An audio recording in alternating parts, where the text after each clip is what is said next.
Est-ce que vous vous êtes déjà demandé où sont passées les bouteilles d'alcool américain de la NSLC?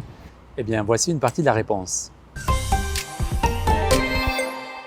Bonjour et bienvenue dans votre vidéo journal. Dans le contexte de la guerre commerciale avec les États-Unis, la Nouvelle-Écosse a décidé de retirer de ses étagères près de 600 000 produits américains en mars dernier dans ces magasins de la Régie des alcools de la province. Cela représente en tout une valeur de près de 15 millions de dollars.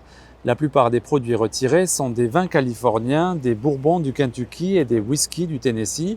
Les bouteilles sont depuis remisées dans un entrepôt dont la NSLC refuse de révéler l'emplacement pour des raisons de sécurité. Pour l'exercice financier 2023-2024, les ventes d'alcool américain de la NSLC ont représenté 18 millions de dollars sur un chiffre d'affaires de 753 millions de dollars. La décision de retirer les produits américains a été bonne pour les producteurs de la Nouvelle-Écosse qui ont vu leurs ventes de vin augmenter de près de 15% et leurs ventes de spiritueux augmenter de près de 27%. Le patineur artistique originaire de la région d'Halifax, Jacob Côté, s'est récemment rapproché de son but de participer aux Jeux olympiques. Le jeune homme de 19 ans et sa partenaire de patinage en couple, Brianna Dion, ont été invités à faire partie de l'équipe Next Gen, qui est essentiellement l'étape avant d'accéder à l'équipe nationale.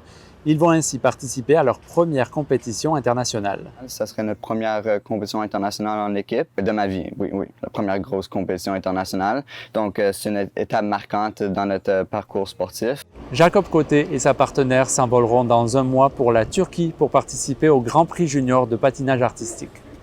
Voilà, c'était votre vidéo journal. Pour plus d'informations et d'autres nouvelles, rendez-vous dans l'application Radio-Canada Info. Bonne journée!